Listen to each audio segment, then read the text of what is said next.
Welcome back to a Timey-Wimey pod, where each week we dive into the timey-wimey world of Doctor Who. I'm Rebecca. I'm Haley. And this week we are discussing Victory of the Daleks. Haley, how are you?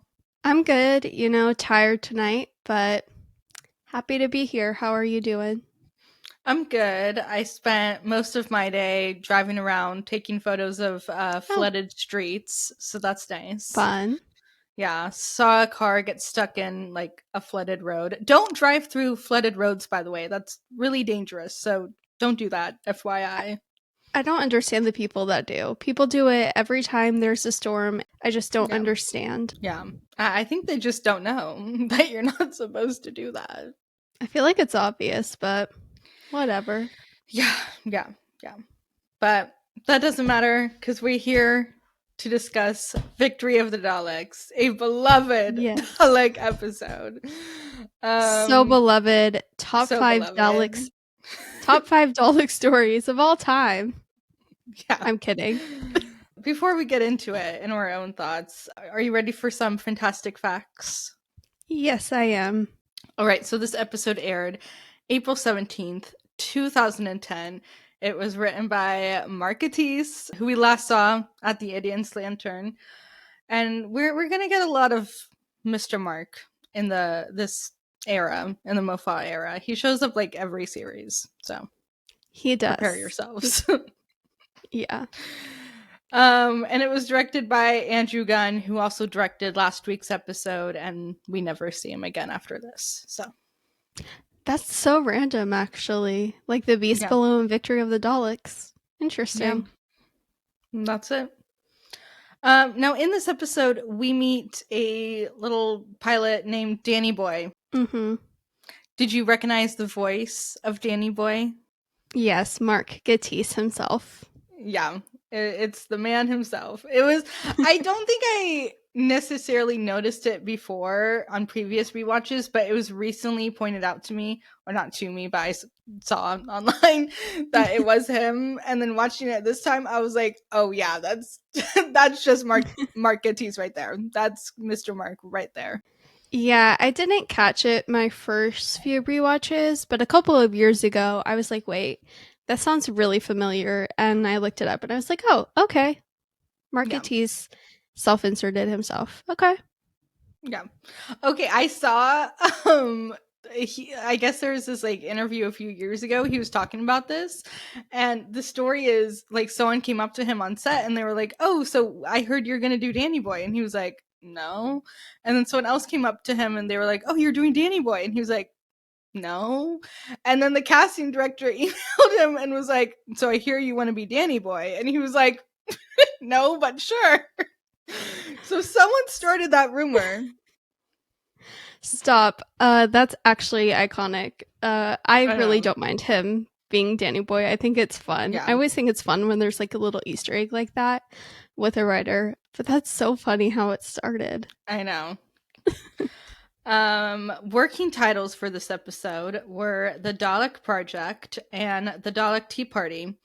And The Dalek Project I like. I think they should use that for something else. That could be a good one. Very good one. But like The Dalek Project, I think of the Manhattan Project. So true. Yeah. I like the name Victory of the Daleks, but I agree, like the Dalek Project could be a good alternative. Yeah. The Dalek Tea Party, bad. No. Don't want it. Unless it's like Daleks at the Boston Tea Party, that would be fun. That would be fun, but honestly, I wouldn't want the Daleks there. I would want some other alien at the Boston Tea Party. I think Daleks at the Revolutionary War would be so funny. You know what? Actually, you're not wrong. You're not wrong. Sorry. Never mind. I was going to crack a joke, but then talking about a British show, we're Americans. We have our differences about the Revolutionary War, and that's okay. We can't get into it. The beef. No. It's still hot. People are still upset. So the episode was originally going to end with the Doctor and Amy watching Bracewell enter the post office that he talks about, and then we would see the crack on like a wall nearby or something. But Moffat wanted to end it, or not wanted to end it, but he wanted to do a dialogue scene with Bracewell instead, where we kind of saw him like realize he has this like second chance of life. So, which I like that decision more. So, Me too. yeah, I'm glad they went with that. But that's all I have for this week. Are you ready to jump into the episode? I am. I'm really curious to hear your thoughts because you mentioned last week, like, this wasn't an episode you really remembered that well. So I'm curious, how are your thoughts and feelings on Victory of the Daleks? It's fine. It's fine. Yeah. It's like a fine episode. It's a Mark Gatiss episode, okay? Yeah. It's fine. As far as the Daleks, you know what? We'll save it till we get to it. But I don't care as much as everyone else does about the Daleks in No. this episode. I could not care less, or I couldn't. Whatever. But yeah, it's fine. It's fine. Yeah, How- like, I want to like this episode, but it's just boring to me. Like, it just never Yeah. holds my attention. And, No. like, the resolution, like, the end of this really irritates me with how the Daleks disappear, which we'll get into. Oh, interesting. But, like, I love a good World War II setting. Like, I'm a historical girly. I love any historical moment we get. And I just feel like, I don't know, like, we didn't really get to. I felt like we were watching characters say lines instead of connecting with characters, if that makes sense. Yeah, that's fair. There's nothing that really stays with you. Like, there's some small moments. Matt Smith is great. He's really great. I love all his interactions with the Daleks. But there's nothing that really, like, makes me want to go back and watch this. Exactly. I would argue one of the only good things to come out of this episode is the poster, the Dalek victory poster. I don't know why, but I just really like that poster. Yeah, that is a good poster. You know, I that had me thinking when it shows up in the episode. I was like, okay, this is supposed to be a secret, so why are we making posters? That's such a great point. Yeah, I just thought that was kind of funny, but it's a great poster. It is a great poster. But let's get into it. Yeah. So the episode starts. We're in war. Someone named Reggie, his squadron's been attacked. It's bad times. It's a blitz, and so they got to bring out their secret weapon. And we just see a little miniature Dalek on, I guess, a map or whatever. Love that title sequence. And then the Doctor and Amy show up, and we find out it's been like, how long since Winston called them? A month? Yeah, a month. I love how Eleven tries to explain away why he's late. He's like, you don't understand. I have a Type 40 TARDIS. But in reality, we all know the TARDIS is just that girl always showing up late to the party. Also, the Doctor's a bad driver. He's such a bad driver. He leaves the brakes on. Spoilers for next week. Yeah, I also love he says like, oh, I'm just breaking her in or something. Bro, it's been 900 years. No, you're so right. Yeah, just because she regenerated a little bit does not mean you don't know how to use her. It just cracks me up. Yeah. That ongoing bit in the show where the Doctor is always late, it's always appreciated they keep that going. Yeah. Okay, what are your thoughts on Winston Churchill in this episode? In this episode, it's fine. Yeah. How I feel.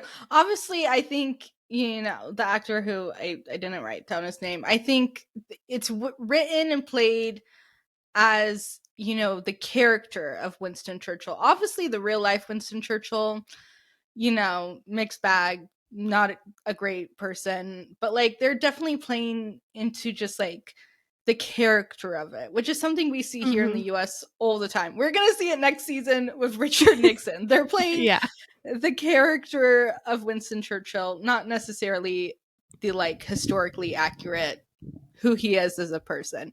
So with that, you know, I'm fine with it. I think it's kind of a funny character type, the like cigar and the voice, and you know, it's of the time. It's a funny character type. I do kind of like the running bit that we meet him and we know the Doctor and Winston are like old friends, and he's met the Doctor numerous Yeah. times. He knows about regeneration.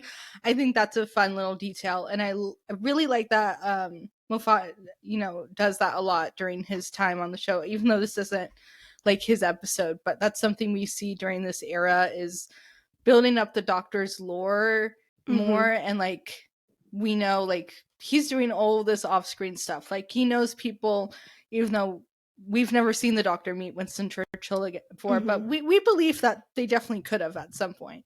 Oh, yeah. I really appreciate that as well in terms of just the world building and the adventure building outside of what we've seen on the show.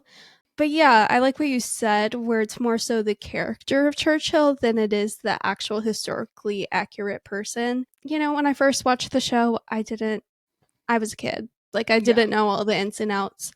But yeah, like, he's fine here. I think if this makes sense, he's almost like an institution in a way. And I Mm. mean, if you're going to like go to London during this time and be with people who are like involved with, the war directly, it makes sense that it's Churchill.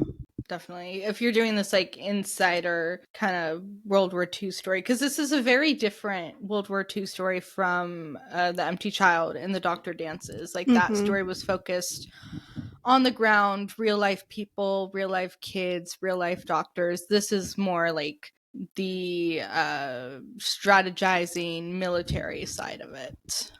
Yeah, definitely.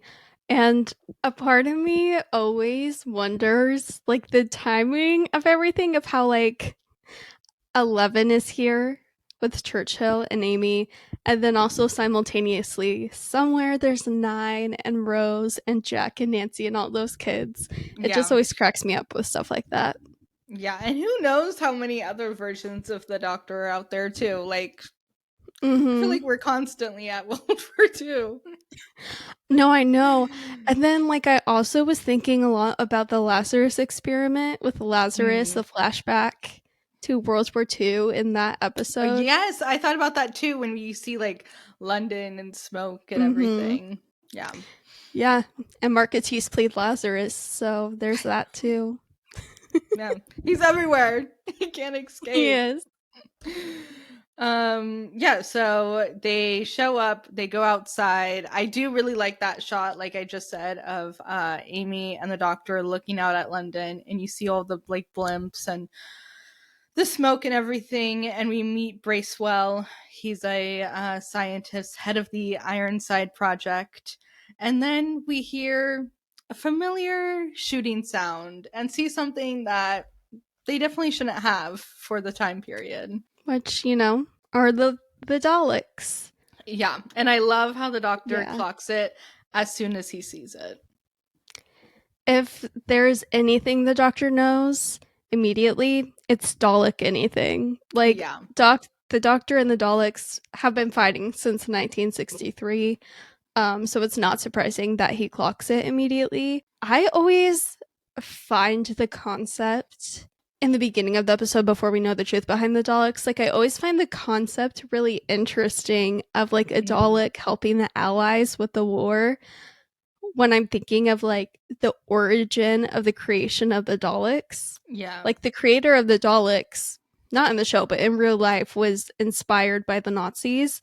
And so I just find that really interesting in this episode. But of course, we find out they're not on No. anyone's side on Earth. They're on their own side, per usual. And they need the Doctor to essentially testify that they're pure Daleks, Yeah, which we're getting ahead, but yeah, we'll we get are. to But that. yeah, but I kind of wanted to like encapsulate that all in this Yeah. moment. Really quick before we breeze through it. I wanted to go back to the moment you were talking about where Amy and the Doctor are looking at London. I really like that moment where Amy just like pauses in awe, not knowing Mm. what to say, and the Doctor just says, "It's history." Like, that interaction and moment just feels so authentic and real, and I really enjoy how Karen Gillan portrayed that as Amy. Yeah, no, I really liked that as well. She is really great. She has a bunch of fun little mannerisms. Like there's a moment I think early on they're just like in a hallway. Also, a lot of this episode just is like the doctor, Amy and Winston like walking down a Yeah. hallway. Very funny.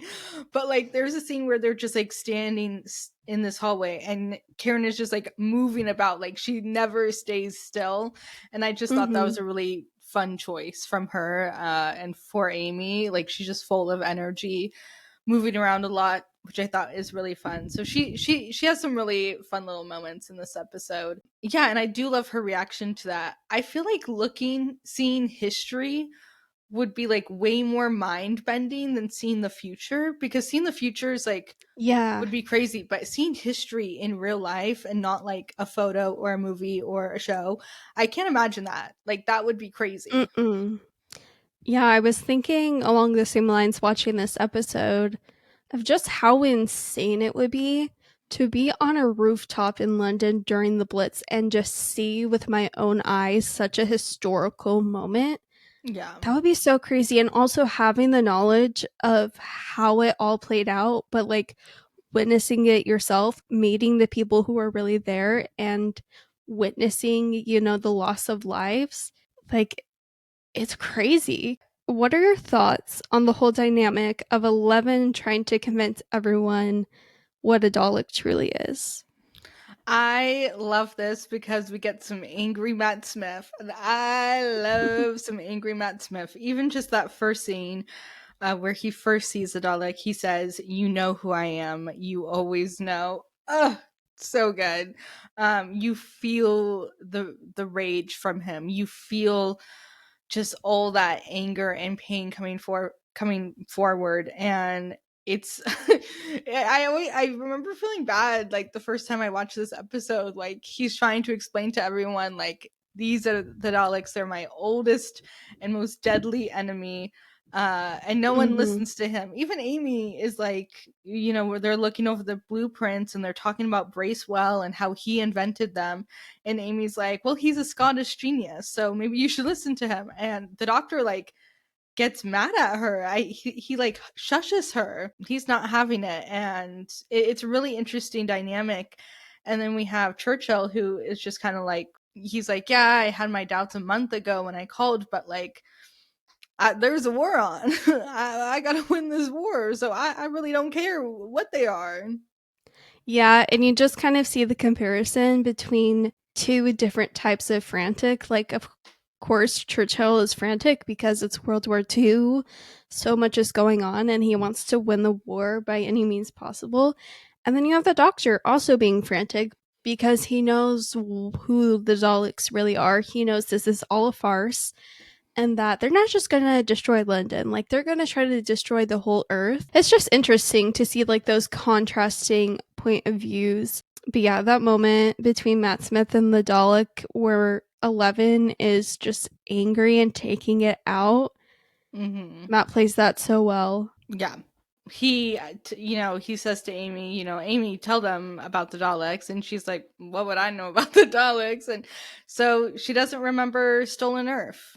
Nope, she does not remember that at all. And She you was asleep, just like Donna. well, no, that's not. No, I know. I know. Okay, I thought you were serious. I was like, mm. She missed it. She was snorkeling. No, we do find out there is a reason why We do. she remembers. Why no one after Amy remembers the Daleks? Don't worry about it. That's a topic for another day. But yeah, you just see the doctor's resolve just crumble more because he's like realizing he has no one on his side. It's just him, and no one's listening to him. And so, the only thing he thinks to do is literally hit the Dalek, which I don't know how I feel about this moment. I understand it. I understand the doctor wanting to get a reaction out of the Dalek and figure out what's going on. I also understand all of the many years of anger and hurt and loss the Daleks have caused the doctor. But yeah, I don't know. I feel a little complicated about him hitting the Dalek. Oh, I love this scene. I love angry Matt Smith Doctor, and just him absolutely losing his patience. I think is great, and he delivers the line. Maybe I didn't write it down. Oh no, I did. He says, "You are my enemy, and I am yours." And the way he says that, it's so good. And you have to remember, this is the first time. I mean, maybe there's been some off-screen adventures. Who know? Actually, no. They say it. There hasn't, but this is the first time he's seen the Daleks since Journey's End, and we all remember what happened there. This is also a very Yeah. freshly regenerated 11th Doctor. If they came here right after that phone call, for the Doctor, it's still the same day as End of Time Part 2. He's still living that same day. For my own peace of mind, I'm gonna say that they took a nap in between episodes. That's just for my own sake, but So true. Well, okay, my low-key headcanon is that there was some traveling the 11th Doctor did solo before returning to Amy at the end of the 11th hour. I could see that. I could see him doing a quick trip to the moon or whatever he says, but I don't know if he had full-on adventures. Not full-on. Actually, I don't know. Guys, sorry, I'm tired. I haven't wait. I don't know. Okay, I don't know for sure. But now that I think of it, I think you're right about the same day as End of Time Part 2. So I didn't mean to burst your headcanon. No, it's okay. I'm just tired, so I don't have all of my thoughts formulating per usual. So, well, okay. What I will say is there was definitely some sleep between the Beast Below and Victory of the Daleks. Okay, yeah. Well, we can agree on some that. Sleep in the TARDIS. They took a nap. He was like, "Oh, I still have to do my post-regeneration nap. Hang on, Amy. Give me a minute." He's like, "Give me 24 years and we'll be good to go." I'm kidding. I don't know how long his post-regeneration nap would be. But going back to this scene, 11 also says to the Dalek, "You are the worst thing in all creation. I've defeated you time and time again. I've defeated you. I sent you back into the void. I saved the whole of reality from you. I am the Doctor, and you are the Daleks." So good. So good. Matt Smith, icon, legend, literally the moment. And you just see through that interaction the hate the Doctor has for the Daleks. Yeah. No, it's so good. And he's not going to be gaslit. He's like, "I know who you are. Y'all have everyone else fooled, not me." Yeah, I like that. And just the moment where the Daleks are finally like, "Correct." Great. Sorry, I just love your Dalek impressions because they're so good. So terrible, but thank you. Well, they're good compared to mine. So fair enough. But I low-key forgot the Daleks created Bracewell. Yeah. How'd they do that? That's crazy. I don't know. It was kind of reminding me a little, and I'm going ahead 2 seasons. I'm sorry. But it reminded me a little of some of the people in Asylum of the Daleks, kind of. Yeah, no, totally. So it makes sense. I'm not actually how do they do that? But it does confuse me when it's well, they do say oh, it's someone else's memories, so whatever. But yeah. Also, I really like the army green color of the Daleks. Me too. I think they look really cool. They look really cool, really nice. Love that. Find it it was so crazy to catch the UK flag on those green Daleks. There's a little UK flag emblem. Yeah. Crazy, because in any other story there would never be a Dalek with anyone's flag.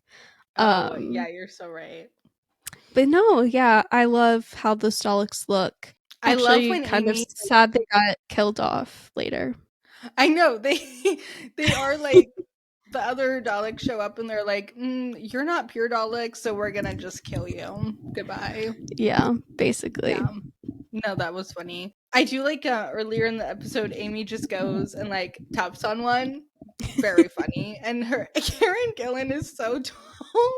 So they had to make the Dalek big enough so it's like kind of an eye line with each other. Very funny. Wait, you're so right. Yeah. I think that's the one of the main issues with the Dalek design is they made them so tall and big so they would be, you know, in eyesight of Karen Gillan's eyesight. And it's just they're just a little too big. They're a little too tall. Also in the scene where the doctor is like yelling at the Dalek, he does a jump kick, which I think is very funny. Very John Pertwee vibes, so I appreciate that. Then we find out there's a Dalek ship just hiding behind the moon. Yeah, there's a whole ship up there just straight up chilling. No one detected it until like we're midway through the episode and they're like, unidentified object in the sky, which, okay. But the Daleks, when they're like, correct, you have it right, Doctor, they transport him up to the ship. We find out their real plan. And I just love the Jammy Dodger scene where 11 holds the Jammy Dodger. By the way, is it a cookie? Is it offensive if I say cookie? I'm not calling it a biscuit. Let's be for real. Yeah, like that's a cookie to me. No offense to y'all across the pond, but the fact that y'all call cookies biscuits, insane to me. No, because when I hear biscuits, I hear Thanksgiving. Yeah. And I hear gravy. I hear KFC. Yeah. Yeah.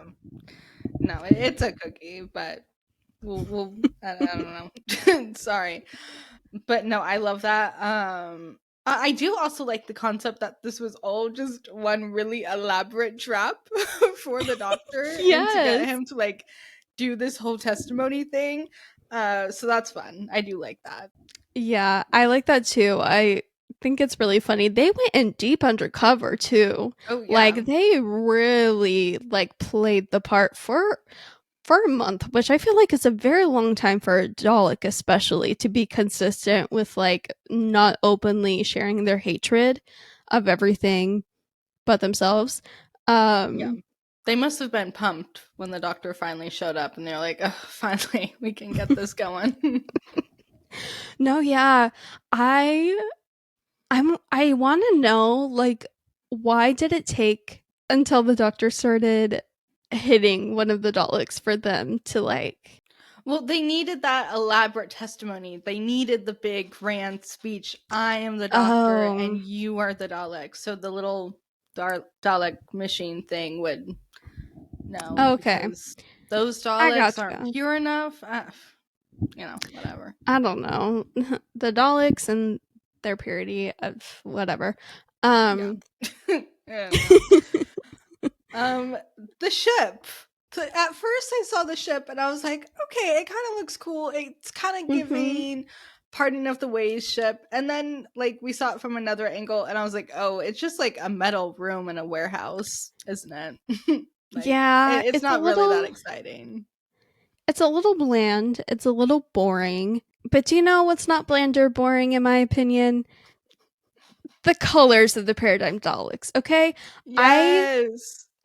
I have always appreciated the colors. Are they a little bit bigger and overstated as, you know, a Dalek is? Yeah, they are a little bit. However, I love the colors. I've always loved the colors. They've always made me very happy, even though I don't like the Daleks very much, obviously. But yeah, I like them. It's giving Power Rangers. And so what? I say, so what? Okay, yeah. I really I don't understand what y'all had going on in 2010 when you were so upset by this. I could not have cared less. Like when I watched this episode, I really wasn't thinking about the Daleks design. I was like, oh, cool colors. Yeah. It's fine. They look fine. It's my only thing. I was like, maybe the colors are a little too bright for Daleks. Like maybe they should look a little darker, a little moodier. I think I could see that. Bold primary colors are just a little whatever. And I think the big issue is that they're too big. And I saw Stephen Moffat say this recently too. He was like, I stand by those Daleks. They're just a little too big. They're just like giant. So I really think that's the main issue, but the Dalek design should change over time. It should be I agree. different. I think we had those 2005 Daleks for way too long. Mm-hmm. And I wish they didn't fully ditch this concept, because you can tell they're kind of Yeah. trying to set something up in this episode, but because everyone hated it, they had to ditch the idea completely. And I like the idea of like the Daleks having this different role, like each color had its own job or whatever, which I think could have been interesting. Yeah, and I always really liked the name, like Paradigm Daleks. Like, I just really like how that sounds. Yeah, I feel like they just got unnecessary hate. I think a lot of people just didn't love the change. I guess that's my assumption. I don't know. I wasn't there as a local back then. To me, it's not that deep. I really don't care that much. Not at all. They're fine. And I think y'all needed to calm down back in 2010. It was not that serious. Yeah. What I will say though is that I am bummed we most likely won't see the army green Dalek again, because I did appreciate cool. that a lot. Yeah, I like those. But yeah, so they kill off, those Daleks, RIP. And there's this whole kind of moment where the Doctor yet again offers himself up as a sacrifice, basically being like, classic. To the Daleks, stop or else I'll blow all of us up. And classic, like you said. But then, like, Winston, Churchill, and Amy work together. They call up Bracewell. Amy has a girly chat with Bracewell and is like, hey, come on, we can do something together. And they send up Danny Boy to the Dalek ship. How did they get this man into space in like 10 seconds? How did they do that? I feel so validated right now, because every time I watch this episode, I'm just thinking of how did that plane get that high up and not like implode? Like, I don't think it's possible for planes now that aren't specially made to, go up that high to like not crumble, yet alone a World War II fighter plane. Yeah. And I know like Bracewell, he does some science stuff to it, but they didn't have the resources for that. And also it takes a long time to get to space. Like you don't just like go up and you're suddenly in space. It takes some time. You gotta put in some work, put in some mileage. Yeah. And wouldn't he also be going through the sound barrier? Yeah, I don't know how the sound barrier works. Don't ask me about that, but it's so funny. And then, oh my gosh! And when this Danny Boy shows up again, it's somehow worse in a future episode. I'm like, how are you here now? Like, where have you come from? Literally, where have you come from? How'd you get here? Wacky. How'd you and your plane get here? Yeah. And look, is it that deep? Again, no, it's not. But I will say this is something that genuinely, it's just like a notch against this episode for me, just a little. Like, I could be fine with this if the resolution didn't suck, in my opinion. Because what is there really to talk about? So let's exactly. What's your issue with the resolution? Because I'll let you go first. Okay, my issue with the resolution is that the Daleks just dip and we never see the Paradigm Daleks ever again. Okay, I'm fine with the Daleks dipping. I actually kind of like that because it finally sets us up where it's like, okay, we know it's not the last of the Daleks anymore. We know a whole new Dalek empire is starting, so we don't have to do this thing where it's like, the Daleks survived? How? We're done with that. So I like that aspect of it. And the fact that we never see the Paradigm again, yeah, it is a bummer that like this gets dropped. But I guess I just don't really care that much. That's completely valid. I think for me, it's like the way they dipped out of this entire thing. It wasn't like this moment between them and the doctor where tensions were high and they were like, we're out of here until we can get you next time. It was just very, I don't know, it felt a little random. I don't know. Mhm. I don't like how it was written. I think maybe if it was written slightly differently or approached differently, I would have liked it more. I'm not opposed to the Daleks just like noping out of there. I think that is interesting. I just feel like there wasn't room to think on that. Yeah, that's fair. I do like the choice, the well, I calling it a choice, I don't know, but like the choice that the doctor can either choose between saving Earth or letting the Daleks go. Classic situation. Classic Yeah. doctor moment, but obviously he chooses Earth. And I like what they do with Bracewell, but we'll get into that more later, but Or we can get into it now, because I mean, a big part of the reason why 11 lets the Daleks go is because Bracewell is a bomb that the Daleks have created to detonate. yes. Imagine waking up one day and you're just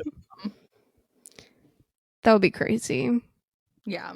I really like this scene between the doctor and Amy and Bracewell. Like the doctor's, telling Bracewell to remember the pain of losing his parents, all this sadness, hold on to it. And then Amy's just like, hey, whoever liked someone who you shouldn't have liked before, and she has him hold on to like love and joy and like Mm. someone he cares about, which it's just like perfect for Amy and her character, and Yeah. it's a really great moment for her. It shows the importance of having a companion, having someone like Amy to show Hmm. the doctor a different perspective and to have a more human touch to things. It's really nice. Yeah, she really helps bring out the humanity in Bracewell to disarm the bomb and to, really help him like realize that like even though the Daleks created him, the memories he has is real. Um and so yeah, I love their little conversation about Dorabella. I love the moment where 11 is like, that is a great name. I just love the bit with the doctor and their favorite names. Yeah. Um but yeah, I find it really sweet when, like, at the end of this episode too, when Amy and the doctor are like, dude, go meet up with Dorabella. Like, go enjoy your life. Like, we don't have to disarm you. You're basically human now. I Yeah, like they're that like, we're moment. not gonna kill you, man. Like, just go. Yeah. Like, be free. They're like, if you have not detonated yet, you're not detonating in the future. So like you got nothing to worry about, my man. But like you really see that like Amy really brings out such a beautiful part of the human experience that the doctor of Mhm. course is gonna gloss over and not think of, and I just love that. That is like a standout moment to me in this episode. I think I just had a hard time, had or have, whatever, whenever I watch this episode, I just don't find myself really connecting with this episode, if that makes sense. Like, I'm just Yeah. watching it. I'm not like pulled into it like I am with every other episode. Yeah, I've definitely found myself skipping the sun rewatches, and I Yeah. do think while I'm not even that bothered by the paradigm of the Daleks and what they do with the Daleks in this episode, I do think this starts the downfall of the Daleks, where at this point fans were Yeah. sick of them. We've seen them too much. They needed to go away for a while, and they kind of did, but Yeah. this really just starts the downfall. Like I said in our Journey's End episode, I think for me that was the last time where they were like truly scary. Agreed. And man, I miss them. It's been a while. It has been a while, and for anyone listening who's like, "What about Jodie?" We'll get there when We'll we get get to it. there. We'll get, We'll get to it. I have some good things to say about that, so we'll Yeah. get to it. Yeah. We'll get to it. But I agree. It has been a while for the Daleks. I would like to see them again if it's done well. But I'm not gonna lie, I do appreciate that we get a break from them in like series 5 and series 6. Yeah. And of course, there's moments in the finale with like Yeah. Daleks, and we'll get there, but they're not like the main focus. I like that we get that little break where we get to see some differences, some other big bads, other things popping up. So, yeah. Can I give you my pitch that I thought of today for an episode with the Daleks? Ooh, please. So it's not a full-fledged idea, but just a Okay. concept. You know, it's been a while since we've seen the Daleks. So what if the universe were like, yeah, the Daleks are gone. They like weirdly disappeared. And the doctor's like, that's weird. I didn't do anything. Where are the Daleks? Who destroyed all the Daleks if it wasn't me? And then he ends up going on this thing and accidentally like saves the Daleks or something. Wait, no, that would actually be so funny. Right? It would be so doctor coded to be like that insistent on figuring out where they went. Yeah, exactly. He's like, excuse me, I didn't get rid of these guys, so who did? Who's out there? Who's out there cosplaying as me? That's my job. Yeah. Only I You don't can genocide understand the what I've Daleks. lost. Exactly. You don't understand the actions of 10-2. Only I do. Only I can commit war crimes. Oh, yeah. And then it kind of ends. There's just not much to say, is there really? They like have the whole back and forth with Winston. I do like the moment he steals the key. Yeah, that's and what I was Amy gonna calls him bring out up. on it. That's fun. Yeah, but I just want to know, why does 11 take the TARDIS key from Amy? What happened to giving your companion a TARDIS key? We never get an Amy TARDIS key scene, and it is really heartbreaking, really disappointing, Yeah. and so crazy. And like, we know she has a key, we see her with a key later on, but we didn't get the scene of her getting the key. And it's a real bummer, because if anyone should have a TARDIS key, it should be Amy. Like, she and Rory like live in that thing for so long. Yeah, maybe they do have one. We just never. They definitely do. We see them like use it, I want to say, but oh we wait, didn't true. get the scene. Yeah. Oh, and then we see the crack on the wall at the very end. Another crack in space and time. Crack. It's two parts of space and time that should never connect, never touch, whatever he says. Now this is the part of the show where we pick out our star of the show. So Haley, who is the star of the show? I gotta go with Bracewell. Like, the man woke up as a bomb. Like, come on. Yeah. Like, what a way to wake up. And then, like, thinking of love and disarming the bomb within your own body is just like baddie behavior. Yeah, so true. I feel bad for him. Like, he really thought he really thought he invented these things. Like, he had the blueprints, he had the plan. This was a very well thought out Dalek plan. And I do kind of like when the Daleks get to be smart, because I think it's easy to write them off as like not smart, but it is kind of scary when you see them be like, oh, like y'all did this. Y'all did this. Yeah. That's crazy. Yeah, 100%. Shout out to the girl at the end of this episode who found out she lost her man. Like, that's just glossed over. I know. They're like, Yeah, shout out to her. Her hair looks great. It does look great.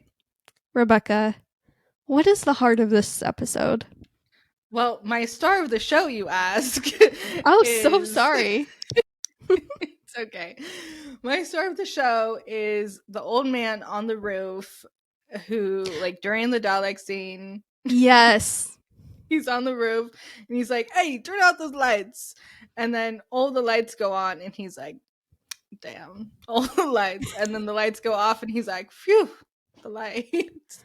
And then they put up a British flag for some reason, because that's needed, I guess. Yeah, I guess that's needed there in that moment, but I agree with you. That's a great star of the show. He really was the MVP. Yeah, watching those lights, someone needed to do it. Haley, what is the heart of the episode? Whatever this is called. I was trying to pass it off to you because I don't know what I want to like. What? I in case you were wondering, we do make these up on the spot each and every week because we forget about it until we get here. So I'm going to say the heart of the episode is, you know what? Stick to your guns. If you get really excited about changing the design of the most infamous villain of a long-running sci-fi show, and all the nerds get mad at you and they all hate it, just say screw them. Stick to the design, at least for a minute. Not forever, but at least like one more episode, and just say, hey, it's here, and suck it. I completely agree with you. Yeah. Do we have any reviews from the past? Yes, we do. The reviews are reviewing from 2010. So excited. Let's go. It's been a minute since we've had some great reviews like this that just really share how they feel about this episode. So the first one, and all of these reviews I'm reading are from IMDb. So this first review was written on April 23rd, 2010 by the user Heidi-721-857247. And they said, as much as I'd like to say I loved it, I can't. This was honestly one of the more contrived episodes since the series reprisal 5 years ago. Wait, that's so crazy. Every episode is one of the worst episodes since the revival. It's so funny. But that's so crazy. I always forget. Hello? Sorry, I glitched. 2005 to 2010. Like, the show had only been on for 5 years.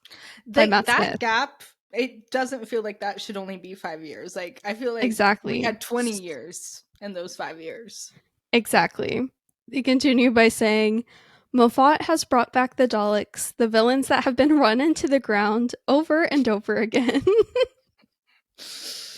The previous week's episode had the same type of fear with the smiling faces in the carnival booths that one would typically expect of Moffat's writing. However, the only victory in this week's episode is surprisingly with Amy and the Doctor, as these two actors start sliding into their respective roles. Not the actor's fault here, just a thin plot. Yeah, fair enough. Okay, this next review was written on May 24th, 2010 by the user Squeeston9, and they wrote saying that this is Steve-O Moffat's first stumble, but it's a big one. First, the good. I liked Ian McNeice as Winston Churchill, great choice I thought, and the Daleks looked pretty good in khaki green, a suitable color for Daleks. I know that Doctor Who is fantastical, but please, let's have a story and events that make sense on some level. Was having Spitfires in space really worth just how ridiculous and unbelievable the whole idea was? Yeah, that's you went too far there. Agreed. But it was the new Daleks that really got me down. They look terrible. Daleks aren't supposed to look like they're made of plastic, even if they are. There was no need to change their size or basic design. The original shape is iconic and has stood the test of time for almost 50 years. You know what? Things need to change. The show's got to change. The Daleks need to change. But yeah, I think the size and shape is really the problem here. The colors aren't, the worst. Like I said, personally, I would prefer more like muted or darker tones, but I think the size is the problem. Also, I meant to say this earlier, but I want a pink Dalek. A pink Dalek would be so fun. Right? I need it. I want it. Barbie Dalek crossover. Right? I was thinking when they did that pink TARDIS, they should have made a pink Dalek too, but yeah.